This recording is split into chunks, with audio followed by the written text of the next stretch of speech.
Hello traders and welcome to our market update. It's still Naupan here, founder of Master the Markets Elite Trades Conference and the Traders Open Day. So here we are today on the markets. It is already the end of this month, June already. Can you believe it? Time just flies. 6 months have already gone into the year. So today I'm just going to do one topic as we usually do. Let's just take a look at. Let's even go. I mean, look at that run. There's a really good open equity move over there. Right, starting from the beginning here. Today's topic, what I really want to talk about, it's on monitoring trade performance. Okay, monitoring trade performance. Now, three key points over here, as I've mentioned in our previous videos and in our education center as well, which is just going to be up very soon. It's that first, in tracking all your trades, you must have a system and a cache log. Okay, you must create both these curves.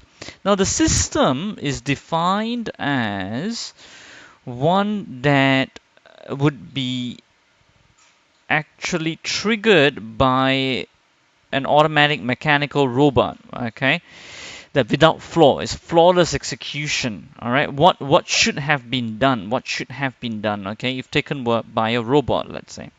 So that is how we define a system, mechanical, right? Now the cache comes with all this kind of impulse exit, these discretions that you do. Fear comes in once you're in the trade, what you actually did on the ground. Or sometimes you go on holidays, you miss trades, you're too tired. All these things would come on the cache. So what actually happened? And what should have happened. That's all it is, system and cache. Both you must have. A lot of traders I've seen, they do not have both of these, or not even sure, or not even aware even of these two things even exist. Okay. Of course, as you may have already found out, there's a gap starting to form between the system and the cache, and that's what very famously known as the profit gap, which was introduced by Mark Douglas, who authored the book Trading in the Zone.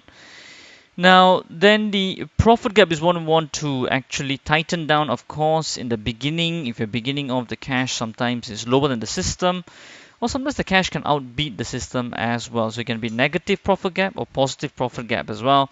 But don't be alarmed if it's negative. Even professionals who've been trading for 10, 15 years sometimes get a negative profit gap even. So that's the first thing you need to do, all right? So that's the first thing that you need to do in terms of monitoring trade performance. The second thing that you need to do is definitely have a column where you find out how much you're actually paying in cash. All right.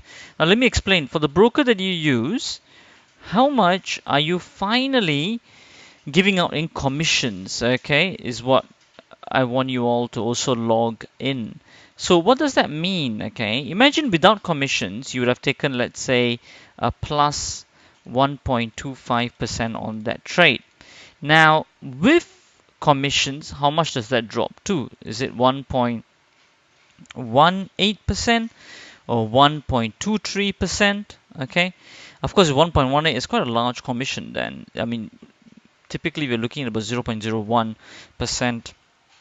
In the average that we have done so before, what we have found is that we've got a 0.01% average that we've got per trade that we have done. Okay, so that should be the average. So do record that down as well. Okay, how much commissions you are paying per trade and how much is being eaten up.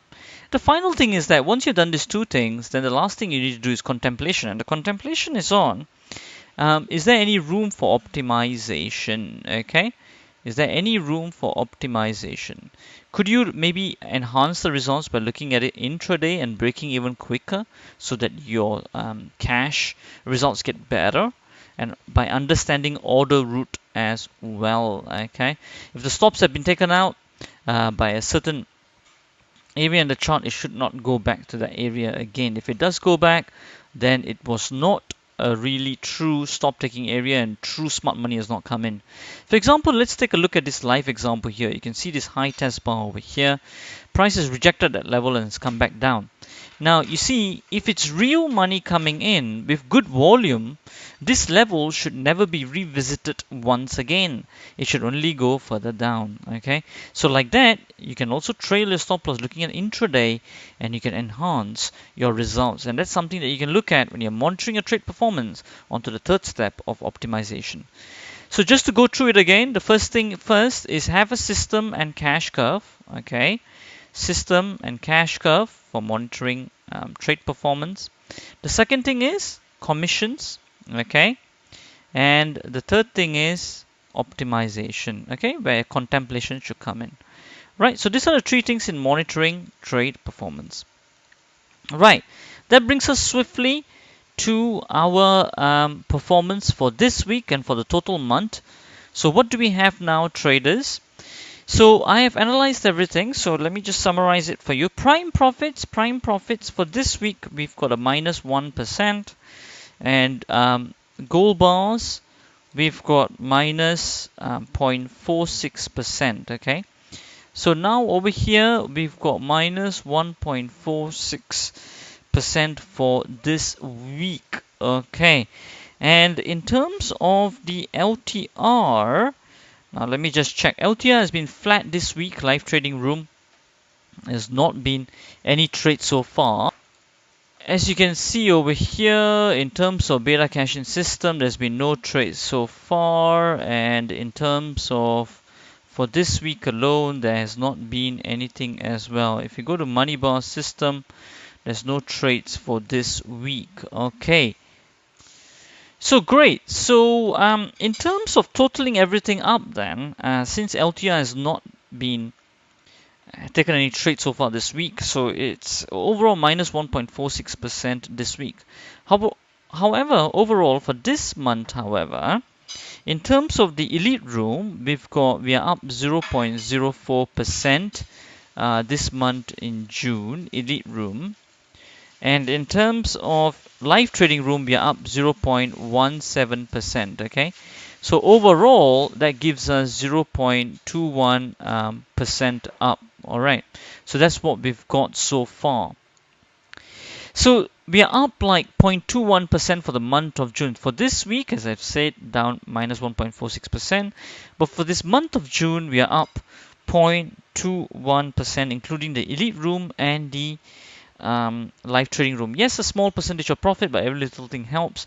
Of course, we keep consistent until the thing overrides and we get some big months coming through. So that's to do with that. Now, in terms of the markets, how are the markets doing? Dollar Swiss, we are actually on a reversal secondary profit over here. It's come back further a bit down over here. Is this top going to hold and this low going to fail? Is the question, or is the low going to become confirmed and it's going to shoot up higher? That's always the question we always ask, is it not, traders? Huh? So let's wait and see on that. Our hunch is that yes, the ER is quite high on this, so it should carry on forward. Looking at the 1 hour, let's take a look at order route a little bit. You can see that the open was over here. High levels for the day is here. Let's see, it still hasn't done its range yet. Low to be broken is here. So let's see how that all sustains. But however, there's 30 pips from the open, so we feel that it'll be a strong probability towards the downside. Right. So that's to do with that. Now, in terms of dollar yen, again, reversal secondary here. Not the first interruption, it's the second. So not sure where that will be going. ER is quite low as well, probably to the upside. In terms of here, we got an uptrend here. Now, of course, the usual question is this high going to be taken out? Or is the high going to be taken out and the low going to sustain? Or is it going to turn around and form a new high over there? Okay, so those are the questions we've got. Is it going to go up? Or is it going to go further down and create a new high? Okay, is the bottom going to sustain or a new top going to form? That's what we always got to ask ourselves. Now, where's the probability in here? Yes, yesterday it did come back a bit further down. It's already a primary high. However, the ER is quite strong in here. It's the first interruption with this seller bar here. Let's see. I mean, we have to check. It's a bit of a strange one, this one. But usually what I've seen is that with the last high being taken out, there's a very low probability that that high will sustain. So I would say the low will sustain and will carry up further and take out this high. Right. So that's to do with that. Now, euro dollar is on an uptrend as well over here. Strong momentum. High will probably be taken out, I feel. Let's see on the rest. Bitcoin come back a bit down today, 11,000. FTSE stagnating, 7,356. Oil rising a bit further on the uptrend. Gold pushing up a little bit higher, but today's come back down. Aussie dollar pushing up really steady, really ER1, very efficient. It's gone up. Euro yen pushing up further higher as well. Highly probably will this high be taken out? It's the first interruption here. It's the first PSWB, but no two consecutive closes, so we couldn't take this as of yesterday. Okay. In terms of Dow Jones, where is this going to be? Open equity still high to the bottom. First interruption, I would say highly probably is going to come further down, not going to form a new low over there. Okay. Okay, I guess that's pretty much that from me in terms of the analysis, the topic, and our performance. So overall, we're a little bit up for this month, 0.21% with both rooms, and that's where we are at. Of course, any queries, any questions, always do post us. We're always here to help. And our mission over here is to spread the truth of trading in Master the Markets. Okay, to transparent, truthful trading. All right, and as we always say, till next time, stay disciplined, follow your trading plan, and keep trading like a master.